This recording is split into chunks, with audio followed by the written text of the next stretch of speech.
¿Cómo estáis? Bienvenidos a esta nueva sesión de la fe de mi madre.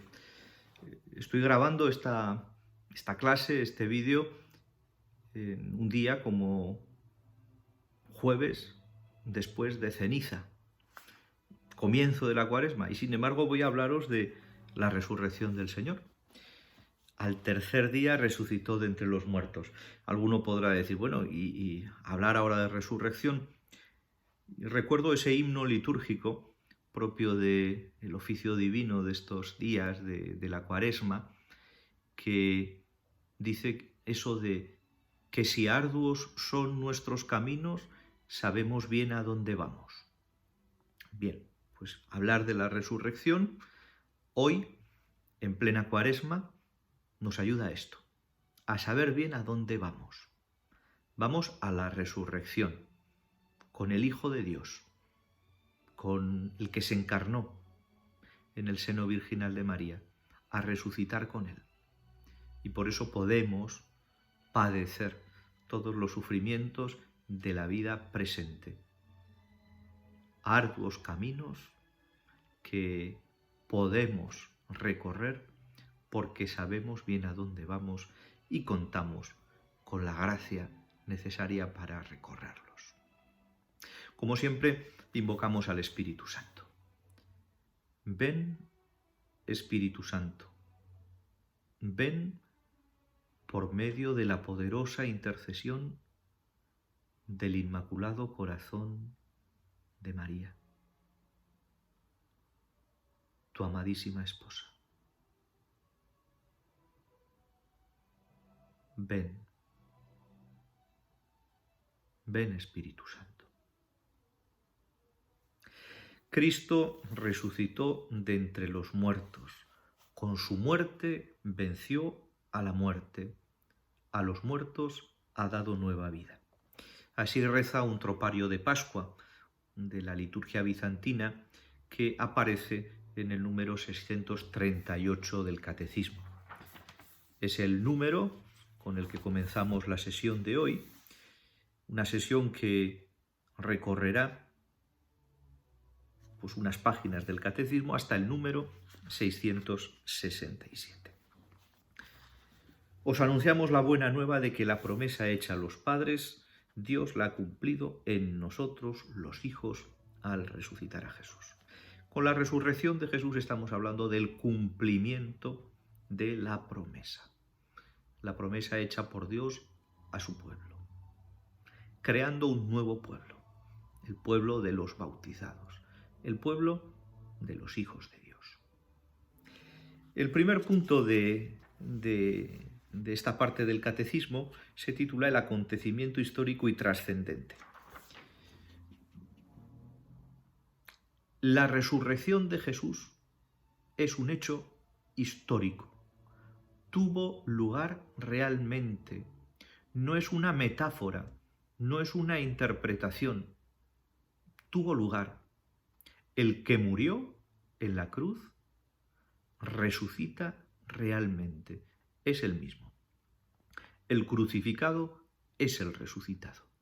El resucitado es el crucificado. Un acontecimiento histórico que hemos recibido por tradición, la evidencia de la fe. Desde el momento en que tuvo lugar la resurrección, hubo unos testigos que fidedignamente han ido transmitiendo de generación en generación en la Iglesia la verdad de la resurrección de Jesucristo. Una verdad que aparece profetizada en el Antiguo Testamento y que aparece cumplida en el Nuevo Testamento. Y que aparece cumplida también en el testimonio que lleva tantas veces al martirio de los apóstoles y de los primeros cristianos. Esta es nuestra Iglesia y la evidencia de nuestra fe se apoya en el valor del testimonio de los apóstoles mantenido a lo largo de los siglos por la Iglesia. Existe una serie de pruebas históricas que ayudan a creer en la resurrección de Jesús, refuerzan el testimonio de los apóstoles. Una de ellas es el sepulcro vacío, un sepulcro que no olvidemos que estaba custodiado por los romanos. El sepulcro vacío. Y además, el discípulo que Jesús amaba, San Juan, afirma que al entrar en el sepulcro vacío y al descubrir las vendas en el suelo, vio y creyó. Esto supone que San Juan constata que la ausencia del cuerpo de Jesús no pudo realizarse por un humano. No es una obra humana. No se trata de una resurrección, ya hablaremos luego, como la resurrección de Lázaro. No, la resurrección del Señor es sustancialmente distinta. Junto al testimonio de los apóstoles y la prueba del sepulcro vacío, nos encontramos con las apariciones del resucitado y que aparecen recogidas en los evangelios. A María Magdalena, a las santas mujeres, a Pedro, a Juan, a los discípulos de Emaús. Multitud de testimonios que encontramos en los evangelios. También el testimonio de Tomás: no seas incrédulo, sino creyente. Tan imposible parece la cosa que es que los mismos discípulos dudan. Este es un dato de historicidad de los evangelios, que los mismos que lo escriben manifiesten que han dudado. Tomás, los discípulos de Emaús, esa duda que luego se convierte en convicción. Jesucristo confirma en el Espíritu Santo la fe para que los que han dudado crean. Una pregunta que nos hacemos es: ¿cómo es la humanidad de Cristo tras la resurrección? En primer lugar, resucita el cuerpo martirizado, el cuerpo crucificado de Jesucristo. Por eso los discípulos ven sus llagas. Esto nos indica el carácter redentor de la muerte de Cristo. La resurrección no elimina el amor que queda demostrado por esas llagas salvadoras. Este cuerpo auténtico y real posee, sin embargo, al mismo tiempo, las propiedades de lo que en teología se llama cuerpo glorioso. No está situado en el tiempo ni en el espacio, pero puede hacerse presente de acuerdo con su voluntad, donde quiere y cuando quiere, porque su humanidad ya no es retenida por la tierra y ya solamente pertenece al dominio divino del Padre.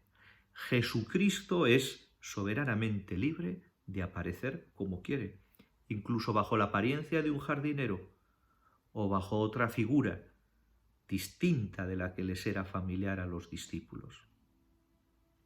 Como os decía antes, la resurrección del Señor es distinta a el milagro de la resurrección de la hija de Jairo, del joven de Naín, de Lázaro. Estos milagros obrados por Jesucristo durante su ministerio de anuncio, camino de Jerusalén, más que resurrecciones son revivificaciones.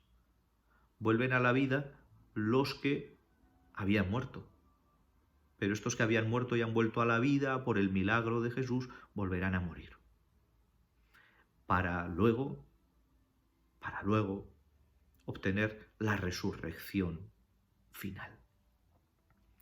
Estos milagros de Jesús confirman el poder de su palabra de Hijo de Dios. Pero son, como digo, propiamente una revivificación. En el caso de Jesús, su cuerpo pasa del estado de muerte a otra vida más allá del tiempo y del espacio, llenándose del Espíritu Santo. ¿Cómo fue el momento de la resurrección del Señor? el catecismo nos dice que la resurrección es un acontecimiento trascendente. Nadie estaba allí. Un único testigo, la noche. Y así se canta en el pregón pascual llamado Exultet. ¡Qué noche tan dichosa! Solo ella conoció el momento en que Cristo resucitó de entre los muertos.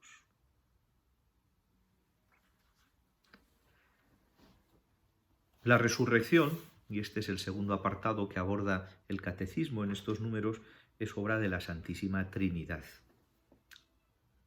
En la resurrección está el Padre, el Hijo y el Espíritu Santo. El Padre que asume dentro de la Trinidad, dentro de la divinidad, en la gloria, el cuerpo que había tomado el Verbo en la encarnación. La humanidad de Jesús ya forma parte de la Trinidad. El Espíritu Santo es quien vivifica la humanidad muerta de Jesús y la llama a ese estado glorioso de Señor, de Kyrios.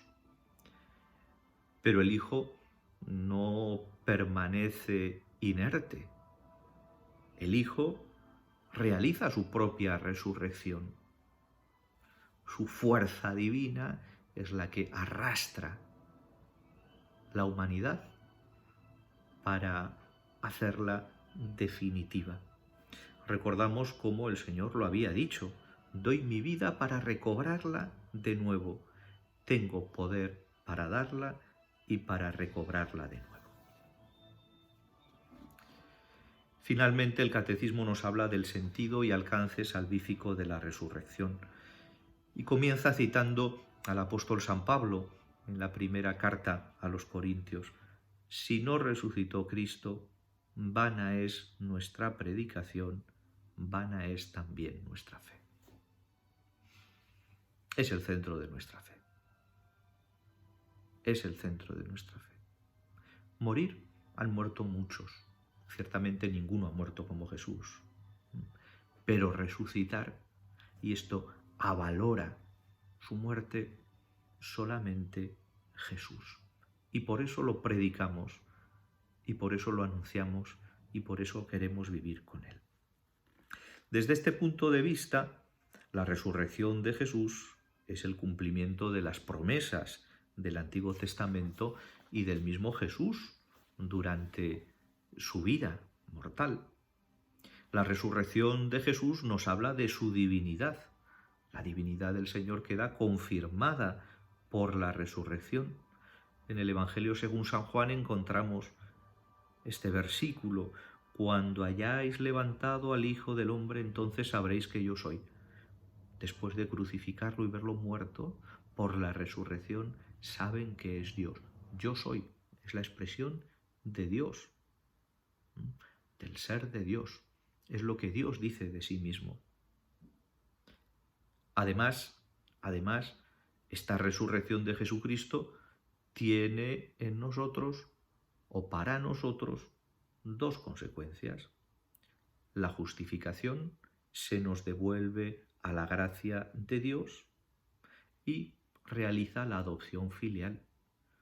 Por la resurrección de Jesús somos hijos de Dios, hermanos de Cristo. Lo encontramos en los Evangelios, el Evangelio según San Mateo y en el Evangelio según San Juan. Id, avisad a mis hermanos. Ya nos llama hermanos. Hermanos no por naturaleza, sino por el don de la gracia. Esta participación real en la vida del Hijo único de Dios. Además, la resurrección de Jesús nos habla de la resurrección futura. De ese sabemos bien a dónde vamos. Os deseo una santa Cuaresma. Os deseo que la viváis intensamente para vivir intensamente la cruz del Señor. No olvidéis que estamos subiendo a Jerusalén, y para que luego podamos participar con la misma plenitud de la alegría de la resurrección. sabemos bien a dónde vamos.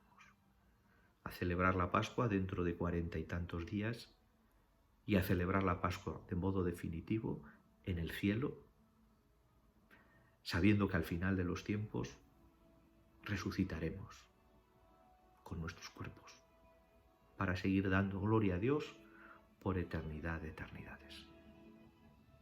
Os envío mi bendición acompañada de mi oración.